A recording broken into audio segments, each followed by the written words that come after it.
The boy my mother called an angel became my worst nightmare in a single night. "If you tell Dad, you're next," he whispered while I felt my body being destroyed. But he didn't know that angels can also turn into demons when they need to survive. Hello, my dears. What a joy to be here talking with you today. I'm Meredith Blackwood, 73 years young. I was born in Whispering Pines, Vermont, but today I live in this peaceful little town of Crimson Valley, Arizona. It's a place that brings me peace, you know, with this pure desert air and these red rock formations that are a blessing from God every day. These days, I divide my time between tending to my little cactus garden behind the house and making my hand-stitched memory books that I sell at our town's craft fair. I started with these memory books after I retired as a teacher about 15 years ago. I remember it like it was yesterday. My granddaughter Wren asked for a special keepsake album, not like those mass-produced ones that fall apart easily. I made her a beautiful album with vintage papers I had collected, added details with lace and antique buttons. The little girl was so happy that all her friends wanted one too. Soon, their mothers started placing orders, and that's how this little work that gives me so much pleasure was born. My little corner here is simple but cozy. I have this porch with my succulent collection, the vintage glider where I like to sit during cool evenings while I drink my hibiscus tea. Inside the house, I set up a small room just for my crafting, with papers organized by texture, all types of binding materials, and my old letterpress that still works perfectly. That's where I spend most of my time, creating my memory books while listening to the radio playing the bluegrass music I love so much. Oh, and before I continue my story, I wanted to make a special request to those of you watching. Tell me in the comments, which town are you watching from? And what time of day did you find this video? Early morning with coffee, after lunch, or late in the evening? I always read all the comments, and I'm so happy to know where you're from and when you take a little time out of your day to listen to this grandma's stories. Let me know, okay? And if you can, leave your like and subscribe to the channel so you don't miss any stories. Today, I want to share with you a part of my life that not even my grandchildren know about. A story I've kept for many years because it hurts to remember, but that might help someone who's going through difficult times. Because, my dears, life wasn't always this peaceful view I see from my porch today. There was a time when the sky fell on my head, and I had to find strength where I didn't even know it existed. It's about family, about broken trust, and about how, sometimes, we need to transform ourselves to survive. I was born in Whispering Pines, a small town in northern Vermont, nestled in the Green Mountains along the banks of Moonstone Creek. Few people know it, but it's a place of unique beauty, with dense evergreen forests and waters that reflect the sky like a mirror. We were a simple, but very close family. My father, Garrett Blackwood, worked as an accountant at the town hall, a respected man everyone knew. He was thin, tall, always wore a tweed flat cap when he went out, and had a laugh that was a joy to hear. My mother, Viola Blackwood, was an elementary school teacher, one of those who taught all subjects to the little ones. A woman of medium height, hair always in a braided crown, warm hazel eyes, and hands that smelled of juniper because of the soap she loved to make. Our house was on Hemlock Lane, number 27, very close to the town square. It was an old construction, timber frame with river stone details, typical of the region which had seen settlement by Scottish and French-Canadian immigrants. It had a long hallway that led to 4 bedrooms, a spacious living room with a handcrafted maple sofa and cushions that my mother embroidered, a kitchen with a cast-iron wood stove where we gathered every night, and a backyard with sugar maples, wild blueberry bushes, and a small chicken coop. And how I loved that backyard. That's where I spent most of my time, climbing trees, taking care of the chickens, or playing with my 2 older brothers, Sullivan and Pierce. My childhood routine was quite simple. I woke up early with the rooster's crow, had tea with fresh milk, and homemade sourdough bread with maple butter that Mom made. Then I went to school, which was 4 blocks from home. I studied in the morning and returned for lunch, always hearty vegetable soup, some greens from the garden, and on good days, a small piece of venison. In the afternoon, after helping Mom wash the dishes, I could play.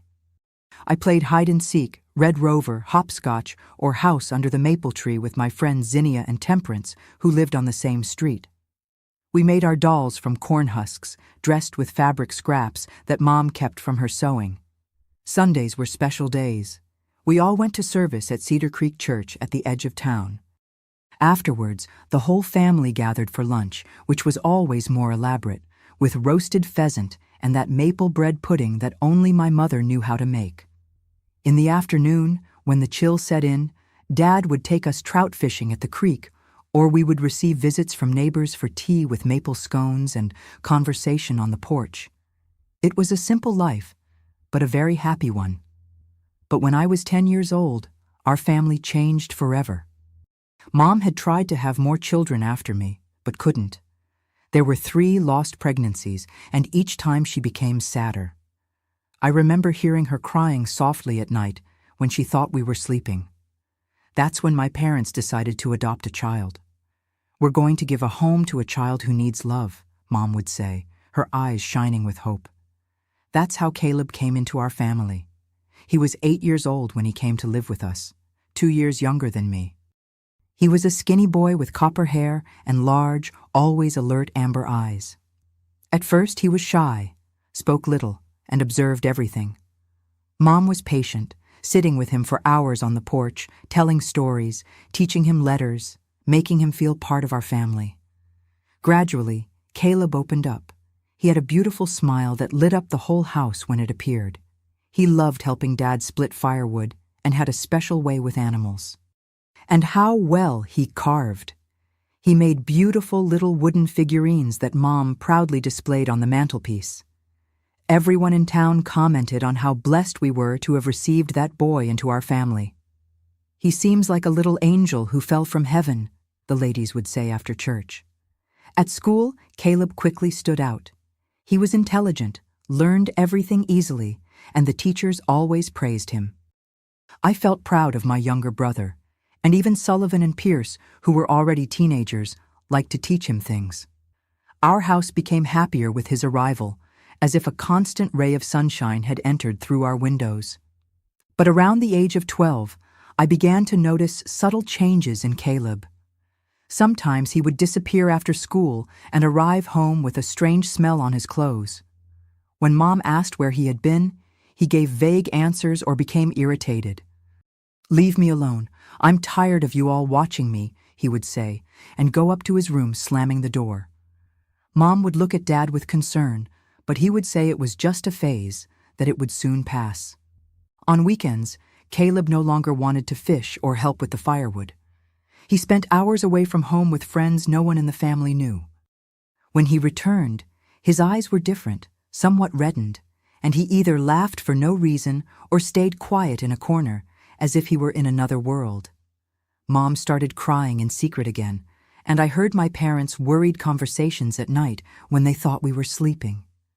"I think he's hanging out with that crowd by the abandoned mill," Dad would say. "Those boys who sell things that aren't good for young people." "My God, Garrett, what are we going to do? He's still just a boy," Mom would respond, her voice choked. And so, that boy who seemed like an angel when he arrived at our house gradually transformed. The sweet smile gave way to a defiant look, the gentle words were replaced by rude responses, and that light he brought with him faded, giving way to a shadow that grew day by day in our family. And none of us imagined how dark that shadow could become. When Caleb turned 14, things really started to change. It was no longer just a phase, as Dad said. That sweet boy who came to our house had transformed into an unrecognizable teenager. He started skipping classes, and the school principal, Mrs. Harlow, appeared at our house at least once a week. "Mr. Blackwood, Caleb hasn't been to school for 3 days," she would say worriedly. "We asked his classmates, and they said he's hanging out with that crowd by the abandoned mill." Moonstone Creek, which should have been a place of beauty and peace, as it was for most families in Whispering Pines, had become a meeting point for troubled youth near the old abandoned mill. The town, which was previously known only for its lush forests and the crystal-clear waters where we took our canoe rides on summer Sundays, now also had its dark corners, where they said drugs and moonshine were sold to minors. I remember as if it were today that night in June 1965. I was 16 years old and was helping Mom prepare dinner. She was making a venison stew with wild mushrooms, one of those that only she knew how to make, Dad's favorite. Caleb hadn't returned home since morning, and Mom looked out the window every 5 minutes, worried. "Meredith, it's getting dark, and your brother isn't back. I have a tightness in my chest, daughter." I tried to calm her, saying he must be at a friend's house, that he would soon return. But I also felt something strange, a bad feeling. It wasn't normal for him to miss dinner. As rebellious as he was, Caleb always showed up to eat. That's when we heard a loud noise at the front door. It wasn't a normal knock. It sounded like someone had thrown themselves against it. Mom ran to see what it was, and I followed right behind. When we opened the door, Caleb almost fell into the house. He was staggering, with red eyes and a strong smell of moonshine and something burnt on his clothes. "My son, what happened to you?" Mom asked, frightened, holding him by the shoulders. Caleb pushed her hard, making her hit the wall. "Let go of me, you old nag. I'm tired of you controlling me." I'll never forget the look of shock on my mother's face. It was as if she had been slapped, but much worse. The son she loved so much, whom she had chosen to be part of our family, was treating her as if she were a stranger, an enemy. "Caleb, apologize to Mom right now," I shouted, seized by a courage I didn't know I had. He turned to me with a look that froze my soul. It was no longer my little brother's look. It was the look of a stranger, someone I didn't recognize. "Shut up, you idiot. You don't tell me what to do." "Nobody does." He went upstairs, stomping his feet, and locked himself in his room. Mom was crying silently, leaning against the wall. I went to her and hugged her. "Let's call Dad, Mom. He needs to come home early today." Dad was working the night shift at the town hall, doing overtime to buy a new transistor radio that Caleb wanted so badly. Irony of fate. That night was just the beginning. In the months that followed, Caleb got worse. He started disappearing for entire days, returning with money we didn't know where it came from. And several times Sheriff Thaddeus knocked on our door to warn that he had been seen with the gang that robbed vacation cabins by the creek. Dad tried everything. Talks, punishments, he even sought Reverend Lockhart for counseling. Nothing helped. It was as if something had taken over Caleb, as if the good boy we knew had completely disappeared. One Sunday morning, after church, we were all having tea in the kitchen when Dad tried once more to talk to him. "Son, we love you very much. You know that, don't you? We just want to help you. Please, let us help you." Caleb's response was a mocking laugh. "Help? You never helped me with anything. You brought me to this crappy family just to feel good about yourselves, to show everyone how good you are. Look, we adopted an orphan. We're so charitable." "That's not true, my son," Mom said, her voice choked. "We chose you because we loved you from the first moment." "Lie. You never really loved me. I was always the different one, the poor little thing." "Well, now I'm not a poor little thing anymore. I have my own friends, my own life." "What kind of friends teach you to steal and do drugs?" Dad asked, losing patience. "Real friends, people who accept me as I am, not like you, who want to turn me into a perfect little doll like that idiot Meredith." That was too much for Mom. She stood up, trembling, but with a firmness in her voice that I had rarely heard. "Caleb Blackwood, you will not speak like that in my house anymore. As long as you live under this roof, you will respect your family. I'm tired of crying every night, tired of seeing your father killing himself, working to give you everything you ask for, only to be treated like this. Either you change this behavior, or we will have to take more serious measures." It was the first time I saw Mom confront Caleb that way. For a moment, I thought he would realize the harm he was causing, that he would apologize. But what happened next changed our lives forever. Caleb jumped up, knocking over his chair. His face was red with anger, his fists clenched. "You're not my real mother to talk to me like that. My real mother abandoned me, and now I know why. Because nobody can really love me. Not her, not you, nobody." He punched the table so hard that the cups jumped, and one of them broke. Then he left, slamming the door with such force that the framed family photo fell off the wall. The three of us remained paralyzed, looking at the closed door. Sullivan and Pierce, my older brothers, no longer lived at home. Sullivan had gotten married and moved to Burlington, and Pierce was studying in Boston. It was just the three of us against the storm that Caleb had become. "He'll come back when he calms down," Dad said, trying to console us. But there was a concern in his eyes that he couldn't hide. Caleb didn't return that day, nor the next.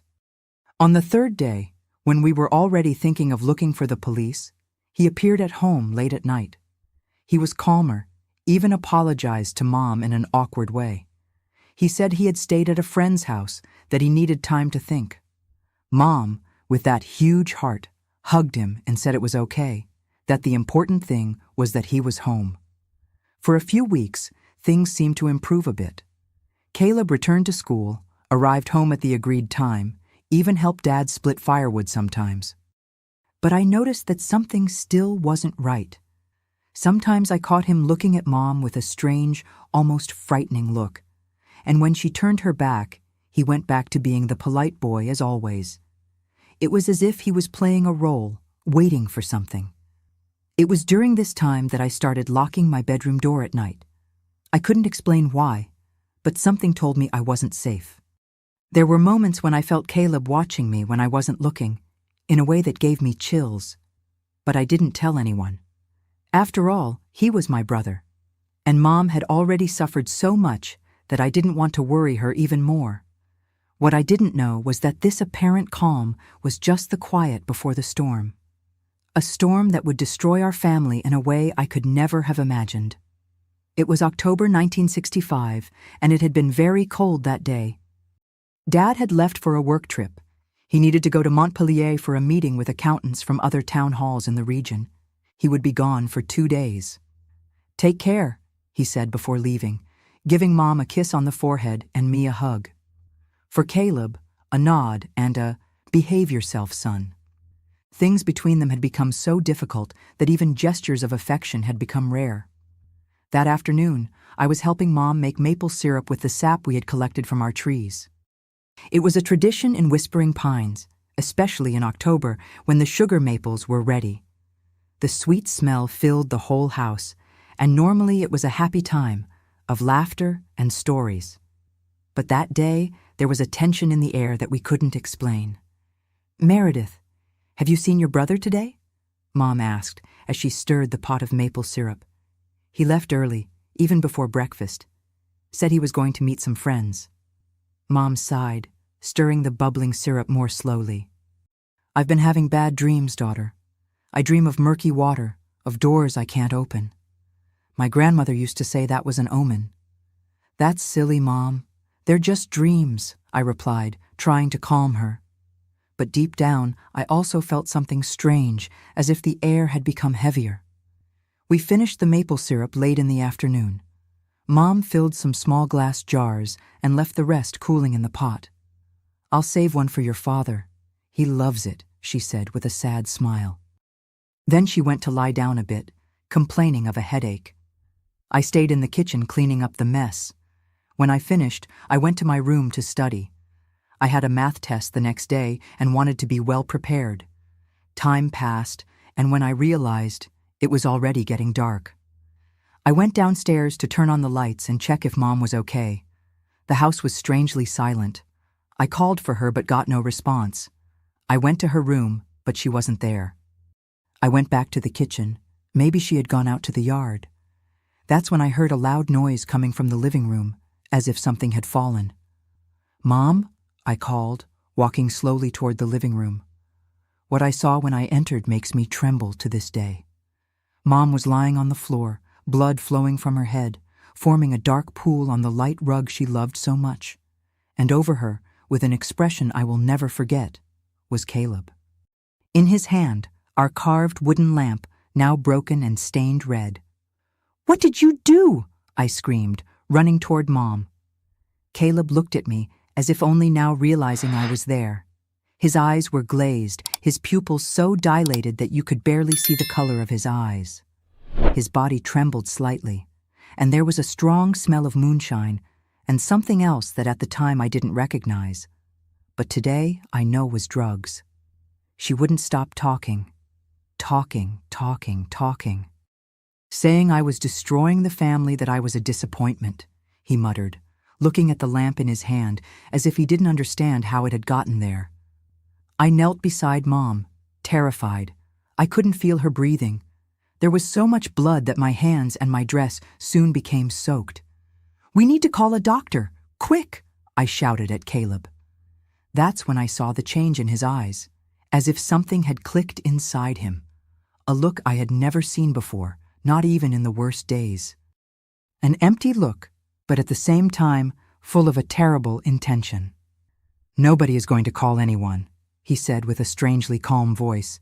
"She's already dead anyway."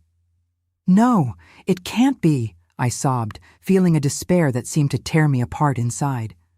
I tried to get up to run to the neighbor's house, Mrs. Abernathy, who had a telephone, but Caleb was faster. He grabbed my arm with such force that it left purple marks. "You're not going anywhere," he said, pulling me away from Mom. "Nobody can know what happened here." "Let me go. We need to help Mom," I screamed, trying to break free. I felt such a hard slap on my face that I saw stars. I fell to the floor, dazed. Caleb dragged me by my hair to the sofa and threw me there. "Listen carefully to what I'm going to tell you," he said through clenched teeth, his face so close to mine that I could smell his sour breath. "Your mother fell. She was cleaning the chandelier, slipped off the ladder and hit her head. It was an accident. Understand? An accident." "But that's not what happened," I cried. You killed her." Another slap, harder than the first. I tasted the metallic flavor of blood in my mouth. "If you tell another story to anyone at all, the same thing that happened to her will happen to you. And then to your father. Do you understand?" I nodded, trembling with fear and pain. He let me go and started walking back and forth, running his hands through his dirty hair. "We need to fix this place up before anyone shows up," he said, more to himself than to me. He went to get a ladder from the service area and placed it next to the chandelier in the living room. Then he forced me to help him clean the blood from the floor. I was crying so much I could barely see what I was doing. My mother, my dear mother, was dead there on the floor, and I was helping her murderer cover up the crime. When we finished cleaning, he held me by the shoulders. "Now we're going to take her to the bedroom. We'll say she wasn't feeling well, went to bed early, and we found her like this in the morning. Understand?" I couldn't answer. He shook me hard. "Understand?" "Yes," I answered, almost voiceless. We carried Mom to the bed. It was a heavy, inert body. Caleb placed her lying down, arranged her hair to hide the wound on her head, and covered her with the sheet up to her neck, as if she were sleeping. Looking at her like this, it really seemed as if she was just resting, if it weren't for the paleness and the blood stain that was beginning to appear on the white pillow. "Now go take a shower and change clothes," he ordered, "and throw away that dress. It's all covered in blood." I went to the bathroom like an automaton. I couldn't think. I couldn't feel. It was as if my soul had left my body and I was watching everything from the outside. I let the hot water run over me, washing away my mother's blood, while silent tears ran down my face. I wanted to scream, but I knew I couldn't. I wanted to run, but where to? When I came out of the shower, dressed in a clean nightgown, Caleb was waiting for me in the hallway. His look had changed again. It was no longer the anger or emptiness of before. It was something different, something that made me freeze inside. "Now it's just you and me," he said, approaching. "And you're going to do exactly what I tell you." What happened in the following hours is so painful that even after so many years, I have difficulty putting it into words. Caleb took me to my room and locked the door. That night, The brother I once loved used not only my body, but my soul. He used me as if I were trash, while I cried silently, my face buried in the pillow, wishing it would end, wishing I would die. "If you tell anyone, your father will be next," he whispered in my ear before leaving the room, already in the early morning. "And you know I'm capable of it." I lay there, unable to move, feeling pains I never imagined existed. Physical, yes, but mainly those of the soul. My mother was dead. I had been violated by my own brother, and I couldn't tell anyone. I couldn't seek help. I couldn't even cry out loud. I spent the night awake, listening to Caleb's snores in the room next door, as if nothing had happened, as if he hadn't just destroyed our family forever. I thought about running away, but where would I go? Who would believe me? And what if he carried out the threat and killed my father, too? The next morning, Caleb woke me up early. His eyes were red and his face swollen, as if he had been crying. But I knew it was a hangover. "Remember what we agreed on? It was an accident." Mom fell off the ladder while cleaning the chandelier. "You understood well?" I nodded, unable to look at him. "Now get up and get ready. We have to tell the neighbors, and you have to look normal, understand? No strange looks or crying too much. It was a sad accident, but it was just an accident." I obeyed like a rag doll, without a life of my own. I got dressed, tried to fix my hair, but my hands were shaking so much that I gave up. Caleb watched me all the time, like a vulture, ready to attack me at the slightest sign of disobedience. We went to Mrs. Abernathy's house, our neighbor. Caleb told the story of the accident with a conviction that frightened me. He cried at the right moment, hugged me like a protective brother in front of the neighbor. A perfect performance. Soon the news spread throughout the small Whispering Pines.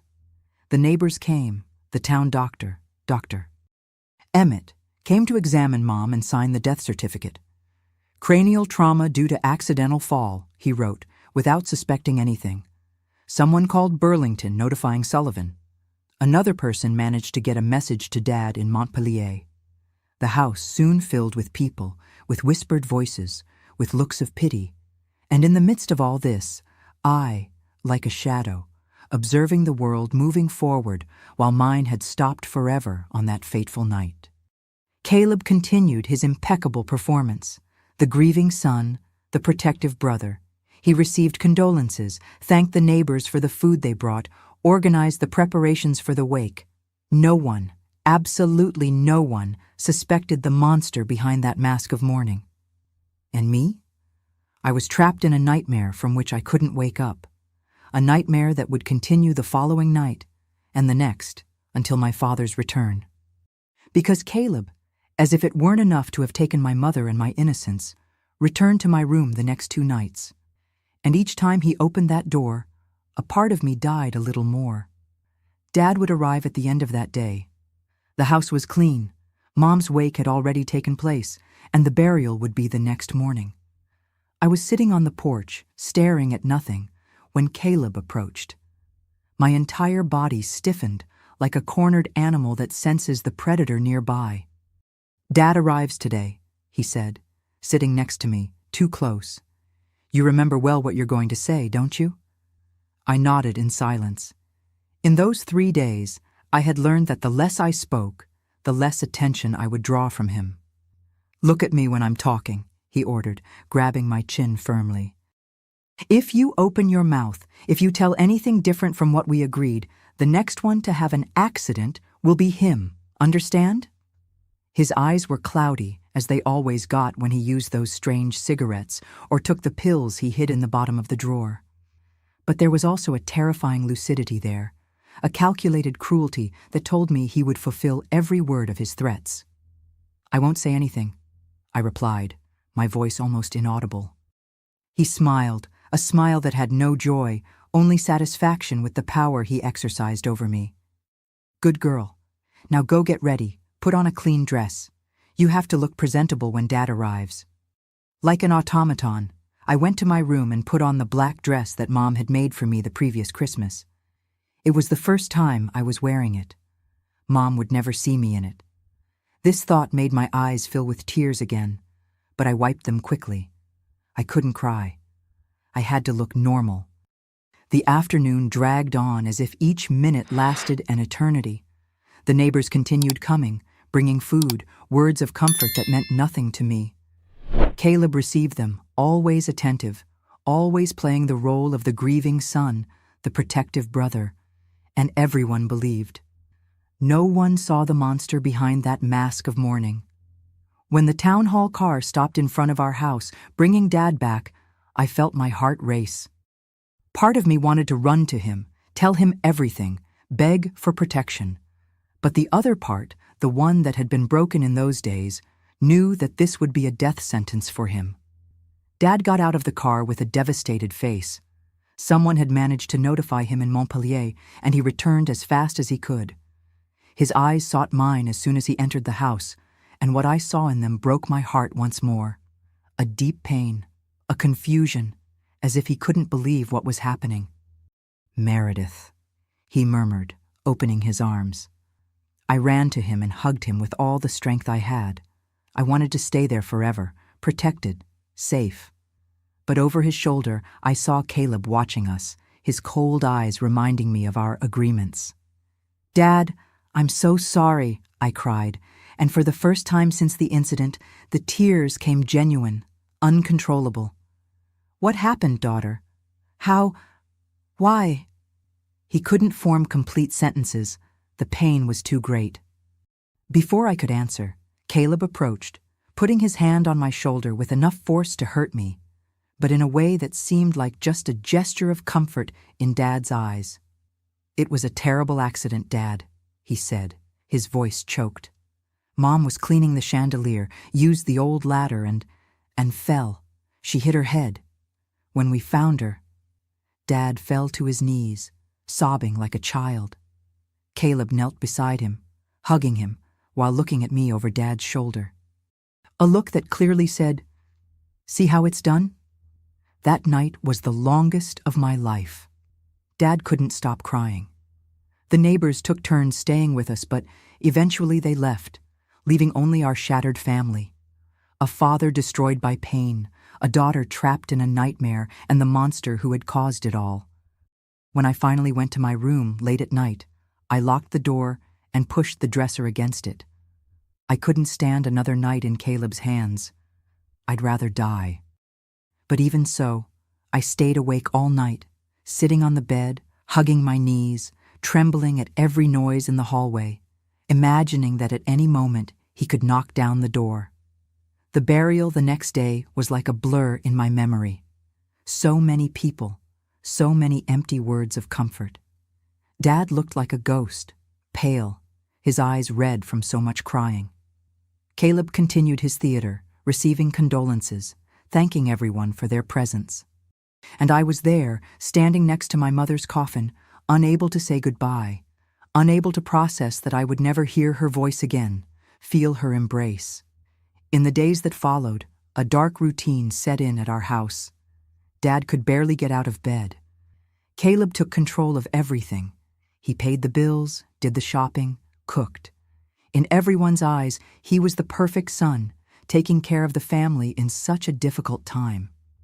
No one knew that he came to my room every night, that I had to keep the dresser against the door and pretend I was sleeping so that he would give up after knocking a few times. 2 weeks after the burial, I noticed that Caleb was getting increasingly irritated with my refusals. His knocking on my bedroom door was getting louder, his whispered threats at breakfast more intense. I knew I couldn't maintain that resistance for long. He would eventually find a way to get in, or worse, he might take out his frustration on Dad, who was so fragile that anything could break him completely. It was on one of those nights, while I listened to Caleb pound on my door once more, that something inside me snapped. It wasn't just fear I felt now, it was anger, an anger so intense, so primitive, that it almost scared me. How dare he do this to our family? How dare he destroy everything Mom had built with so much love? "You will pay for this," I whispered to myself, tears running down my face no longer from fear or sadness, but from a cold fury that was beginning to take over me. I swear on my mother's soul that you will pay. That night, I didn't sleep. But instead of being paralyzed by terror, I began to plan. I needed to be smart. I needed to be smarter than Caleb. Because if I tried to confront him directly, I knew I would lose. He was stronger, more cruel. My only chance was to use the intelligence that Mom always said I had. The next morning, when I went down for breakfast, something in my behavior must have changed because Caleb looked at me differently, almost curiously. "Good morning," he said, watching me with those eyes that always seemed to be calculating something. "Good morning," I replied, serving myself coffee.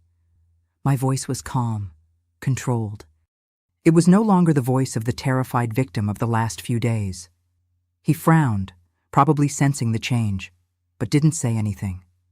Dad entered the kitchen at that moment, his eyes swollen, his face unshaven. He had lost so much weight in just 2 weeks that his clothes looked like they were hanging on a hanger. "Good morning, Dad," I said, trying to smile. I needed to look normal. I couldn't let Caleb suspect anything. "Morning," Dad mumbled, sitting down heavily. "I made fresh coffee and there's bread that I baked myself," I said, placing the cup in front of him. It was the first time I had actually done something in the kitchen since that night. Before, Caleb did everything, maintaining absolute control of the house. Dad looked at me with a confused expression, then at the cup, as if he didn't understand what it was. "You need to eat, Dad," I gently insisted. "Mom would be sad to see you like this." At the mention of Mom, I saw his eyes fill with tears, but he took the cup and took a small sip, as if he wanted to please me. "You're different today," Caleb commented when Dad left the kitchen, taking the coffee he barely touched to his room. I shrugged. "Life goes on, doesn't it? We can't stay in the dark forever." He studied me for a long moment, as if trying to decipher if there was any trap in my words. Finally, he smiled that cold smile I hated so much. "I'm glad you're understanding how things are now," he said, leaning in close to me. "Maybe you don't need to lock your bedroom door at night anymore." I swallowed hard, fighting the urge to move away. "Maybe not," I replied, forcing myself to maintain eye contact. This small exchange changed something in the dynamic between us. Caleb seemed to think he had completely broken me, that I had finally accepted my place in the twisted world he had created. And this false sense of victory made him lower his guard, if only slightly. In the days that followed, I began to observe him carefully, learning his habits, his moments of weakness. I noticed how he always took those strange pills with coffee after lunch, how he became lethargic for about half an hour afterward before the effect really began, how he kept more of these pills in a small tin hidden under the mattress. I saw him taking them once when he thought I was in the backyard. I also began to get closer to Dad, trying to pull him out of that almost catatonic state. I brought him food in his room, told old stories, those that Mom liked to remember on Sundays after lunch. Gradually, I saw a small spark returning to his eyes. It wasn't much, but it was a start. Caleb observed this closeness with suspicion at first, but soon came to see it as further proof that I had accepted the new reality. After all, if I were planning something, why would I care about Dad's well-being? A week after that conversation in the kitchen, I felt it was time. I couldn't wait any longer. Each day in that house was like living in a powder keg about to explode. And if I didn't do something soon, I feared that Caleb might change his mind about keeping Dad alive. I waited for the right moment. It was a Wednesday. Dad had gone to the doctor in town, his first outing since the burial. Caleb was restless, pacing back and forth, smoking one of those cigarettes that made him strange. "Want me to make some coffee?" I asked, trying to sound casual. "You seem nervous." He looked at me, surprised by the offer. Normally, I did everything I could to stay away from him when we were alone in the house. "Maybe," he replied, still suspicious. I went to the kitchen, my heart beating so hard I was sure he could hear it. I took the strongest coffee we had, the one Dad kept for special occasions. While the water was heating, I took the pills I had stolen from Caleb's tin the night before when he was in the bath, out of my dress pocket.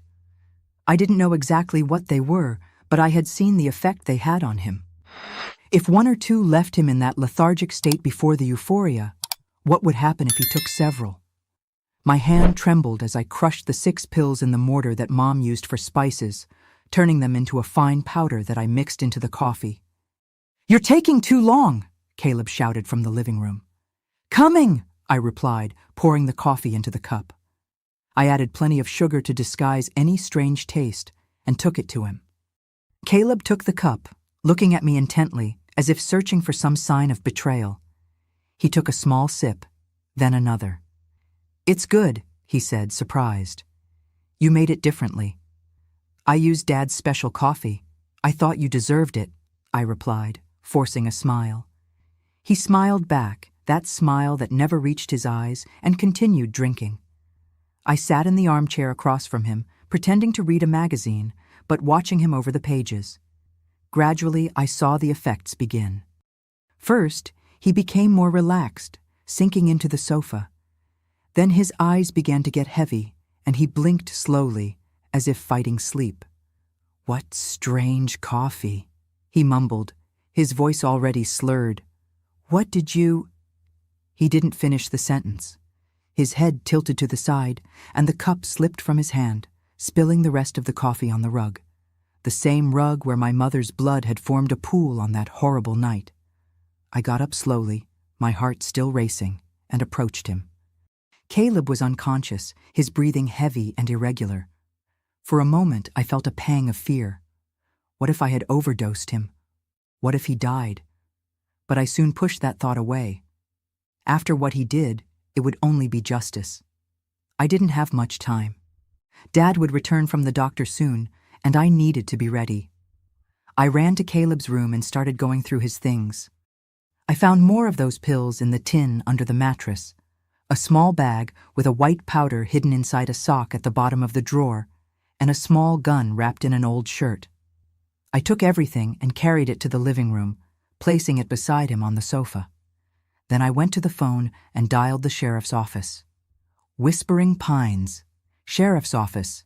Sheriff Thaddeus speaking," answered the hoarse voice on the other end of the line.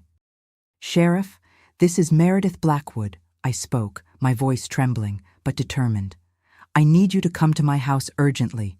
It's about my mother's death. It wasn't an accident." Sheriff Thaddeus arrived in less than 15 minutes.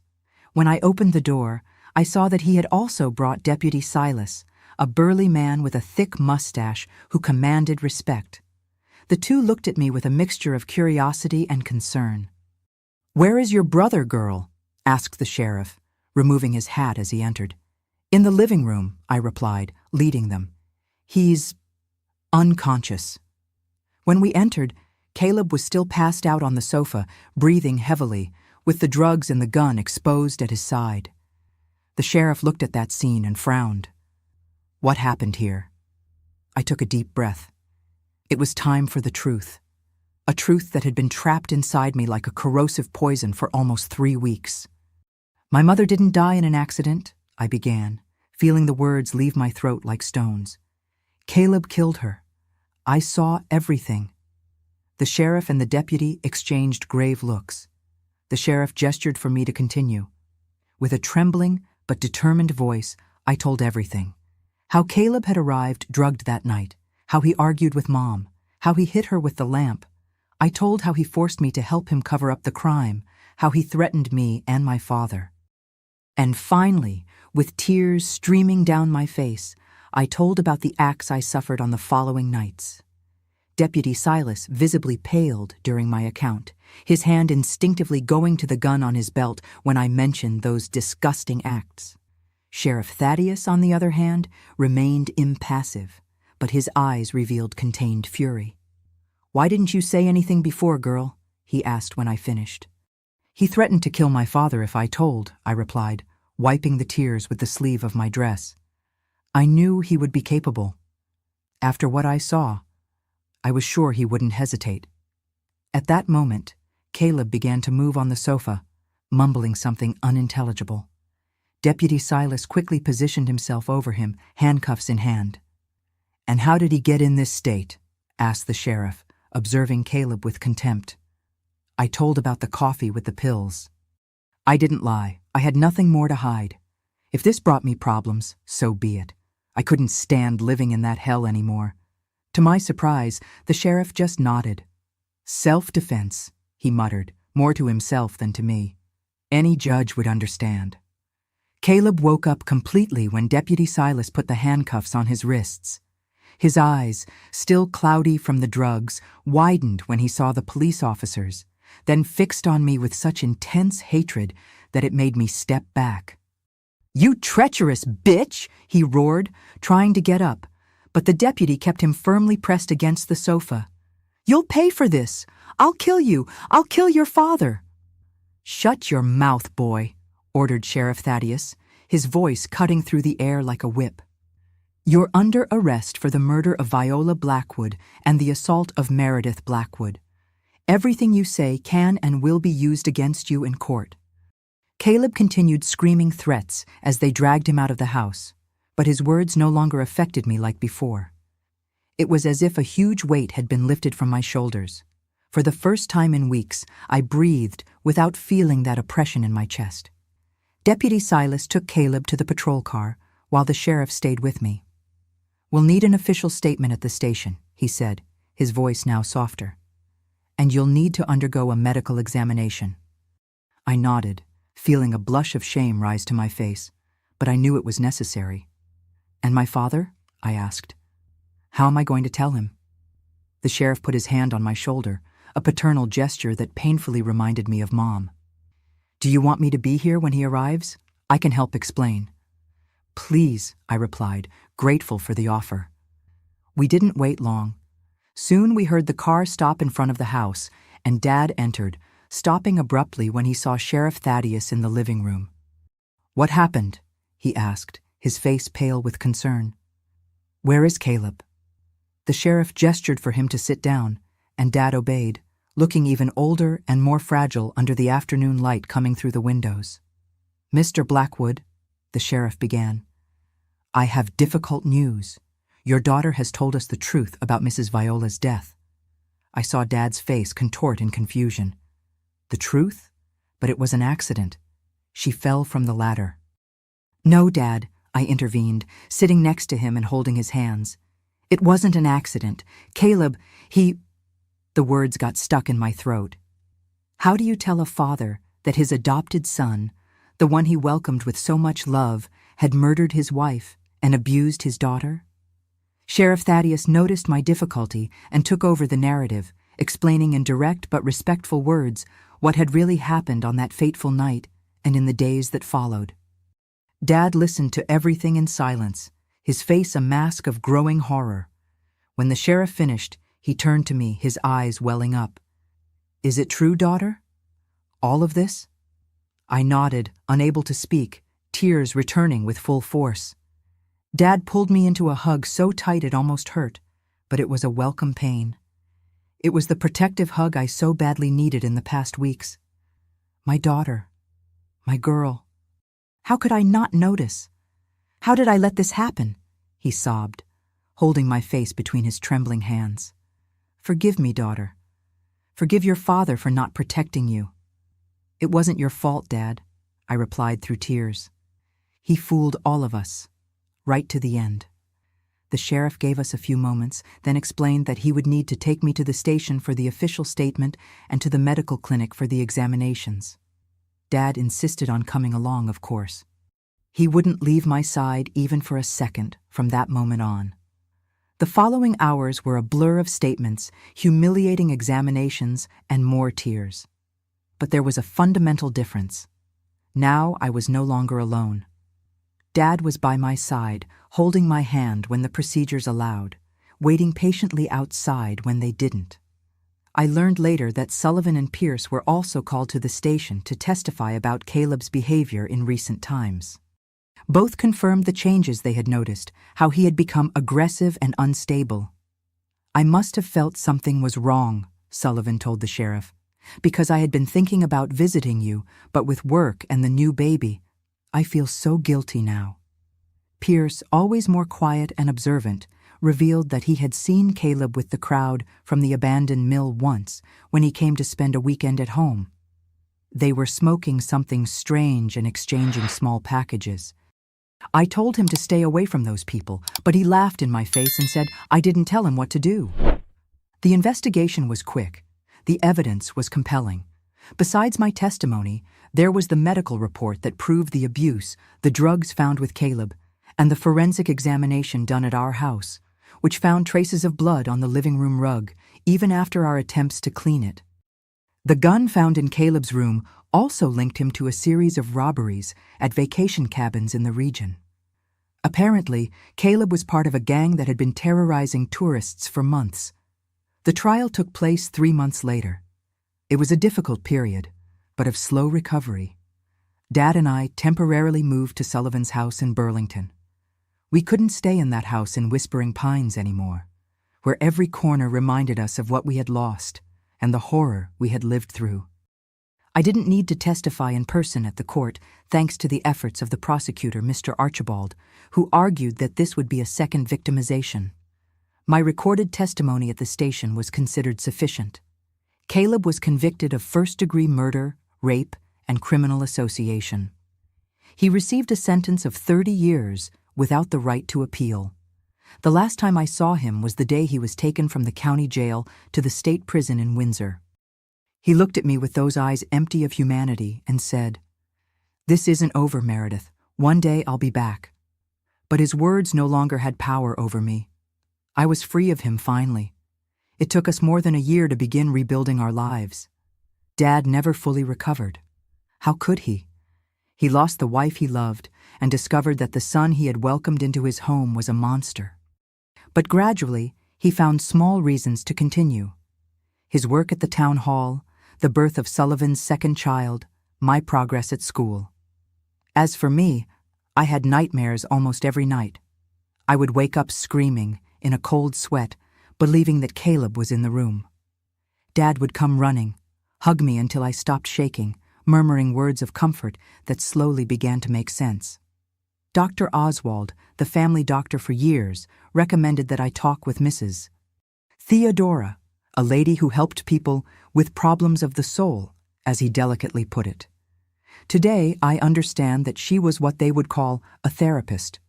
But at that time, in a small town in the interior, these things didn't have a name. Mrs. Theodora received me in her wooden house on the outskirts of Burlington with a cup of chamomile tea and infinite patience. She was the first person I could really talk to about everything that had happened, without fear of judgment or pity. "What happened to you is not who you are," she told me in one of our meetings. "It's something that happened to you, not something that you are." Those words were like a seed planted in barren soil. It took time to germinate, but when it finally sprouted, it changed everything. Gradually, with the help of Mrs. Theodora, Dad, my brothers, and a few friends who didn't drift away after the scandal, I began to rebuild myself. I wasn't the same Meredith as before. That innocent girl had died on that October night. But the new Meredith who emerged from the ashes was stronger, more resilient. In 1967, 2 years after the tragedy, I made a decision that would change the course of my life. I no longer wanted to live in Burlington, where, despite the city being larger than Whispering Pines, we were still known as the family from that case. I wanted a true fresh start in a place where no one knew our history, where we could be just another family. "I want to go to Arizona, Dad," I announced during dinner. "A school friend told me about Crimson Valley. It's a beautiful place, with red rock formations, canyons, clean air. We can start over there." Dad looked at me for a long time, then nodded. "If that's what you want, daughter, then that's where we'll go." We sold our house in Whispering Pines, gathered our few savings, and set off for the southwest of the United States for a new life that, at that moment, was just a distant promise of peace. Today, here in Crimson Valley, Arizona, at 73 years of age, I look out the window of my simple little house and see a sunset painting the red rock formations that embrace our town in orange and scarlet. It's a view that never tires me, even after so many years living here. This town welcomed us, me and my father, when we most needed a fresh start. We arrived here in 1967, me at 18 years old, and Dad at 48, both carrying wounds that time had not yet healed. At first, we settled in a small rented house near Desert Bloom Plaza. Dad soon got a job as an accountant at the town hall, thanks to his experience, and I started giving private lessons to neighborhood children. Local crafts are one of the references in the town, with several artisans who arrived or were born here and grew and lived from crafts, and that inspired me to learn. A lady, Mrs. Zipporah, taught me to do typical embroidery of the region, and that's how I began my journey as an artisan. Over time, I trained as a teacher and worked at the local elementary school for more than 30 years. I taught generations of Crimson Valley children to read and write, always with the care and patience that Mom had taught me. It was a job that brought healing to my wounded soul. Each child's smile, each little eye shining when discovering the world of letters, was like a small patch on my broken heart. Dad lived with us until 1992, when he left to join Mom. In his last years, he started smiling again. He made friends, fished in the Red Canyon River with some gentlemen from the town, attended church. Crimson Valley, with its exuberant nature and welcoming people, was a balm for both of us. After I retired 15 years ago, I dedicated myself completely to crafts. My memory books became known in the region. I use vintage papers, lace, and antique buttons to create each one, with their cheerful covers and carefully designed pages. I sell them at the fair that happens in the square on weekends, where many tourists who visit the canyons and the national park stop to buy souvenirs. My life today is peaceful and blessed. I have my own little house, a small 2-story adobe and wood with a porch where I put my glider on hot afternoons. In the back, I maintain a garden with herbs, vegetables, and some medicinal plants, like the hibiscus I use to make tea every night before sleeping. I have good friends here. Mrs. Esther, my neighbor for more than 40 years, has coffee with me almost every morning. Mr. Hiram, the retired barber, always stops by for a little chat in the late afternoon. And the neighborhood children call me Grandma Meredith, even those who aren't my real grandchildren. The region's cuisine is strongly influenced by Native American traditions and Southwestern culture, something I learned to appreciate over time. I like to prepare blue corn enchiladas on special occasions, and my prickly pear cookies are famous among the neighbors. My nephews, Sullivan and Pierce's children, visit me regularly, bringing the little ones to spend the July vacations here when the summer festival happens. It's a joy to see the house full, to hear children's laughter running through the yard, like in the times when our family was still whole. I married once to Nathaniel, a history teacher I met at the school where we worked. It was 10 happy years, but he left early, victim of a heart attack. We didn't have children, but his nephews also consider me as a grandmother, which fills me with joy. The scars of the past are still here. I won't deny it. Sometimes I wake up in the middle of the night with my heart racing, remembering those terrible days. But I've learned to live with these memories. They don't define who I am. They're just part of my story. The pain that I once thought would destroy me ended up making me stronger, more compassionate.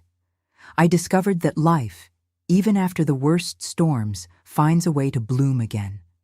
Like the desert flowers that are reborn more vibrant after the fire, my soul found its own way to be reborn here, in this little piece of paradise called Crimson Valley. My dear ones who have accompanied me this far, with an open heart, I want to leave a message for you who may be going through something difficult, or know someone who is living in a situation similar to what I lived through. If you are suffering any type of abuse, be it physical, emotional, or psychological, know that you don't deserve it. No one deserves it. No matter what they tell you, no matter how they try to make you feel guilty, you deserve respect, care, and safety. And above all, you have the right to seek help. I know it may seem impossible to get out of such a situation. Fear paralyzes, threats terrorize, shame silences. I understood this firsthand. When you're in the middle of the storm, it's hard to believe that the sun will shine again. But it will, my dear. It will shine again. I learned that age doesn't define our strength, but rather our ability to start over each day. Even when it seems there's no way out, there's always a path we just can't see yet. That's how it was for me. In the darkest moments, when I thought there was no reason to continue, I found within me a strength I didn't know existed. My wrinkles are maps of survival. Each one tells a story of pain overcome. I went through things I thought would completely destroy me. But I'm here, telling my story, in the hope that it might help someone. Life taught me that even in the deepest darkness, our inner light never goes out. Even when they try to diminish us, break us, make us feel worthless, that light remains there, waiting to shine again. I never allowed my dignity to be stolen, even when they tried to take everything from me. That's what saved me, remembering, even in the worst moments, that I was still me, that I still had value, that I deserved a better life. I discovered that we are stronger than we imagine, especially when we think we can't take it anymore. It's precisely when we think we've reached our limit that we discover we can take one more step, and one more, and yet another. Time doesn't heal all wounds, but it teaches us to live with them and still smile. The scars remain. Sometimes they hurt when the weather changes, when something touches them, but we learn to live with them. They become part of us, but they don't define us. My story is not about what they did to me, but about how I chose to respond. Each day is a choice. Let the past consume me or use it as fuel to build something better. I chose the second option, and that's what I wish for you too. In any country, in any culture, seek help. Look for local authorities, protection organizations, trusted people. Today, there are many resources available for those who experience situations of abuse, much more than in my time. Don't suffer in silence. Your voice matters. Your life matters. Look around you. Learn to recognize the signs of abuse, isolation, excessive control, humiliation, threats. If you see this happening to someone close, extend your hand. Sometimes, all a person needs is to know they're not alone, that someone cares, that there's a way out. The community has a fundamental role in these situations. Family members, friends, neighbors, co-workers. We can all make a difference in the life of someone who is suffering. Don't close your eyes. Don't pretend you didn't see. Offer help, even if it's just listening without judging. And if you've been through something similar to what I went through and managed to survive, share your story too. It doesn't have to be for the whole world. It can be just for one person you know needs to hear it. Stories of overcoming are like seeds. We plant them without knowing exactly what fruits they will bear, but trusting that something good will grow from there.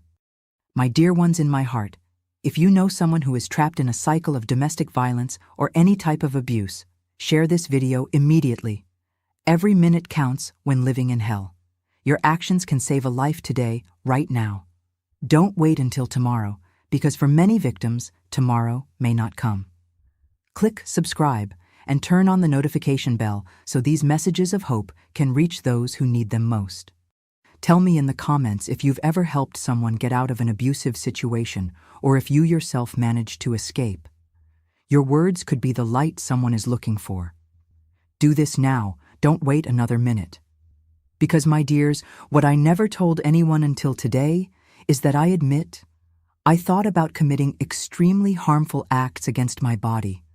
I was a mentally very weak person, and that made me suffer for things that were out of my control. That's why I want everyone who has watched me until now to comment in the comments, "Thank you to everyone who has watched me until here. Kisses."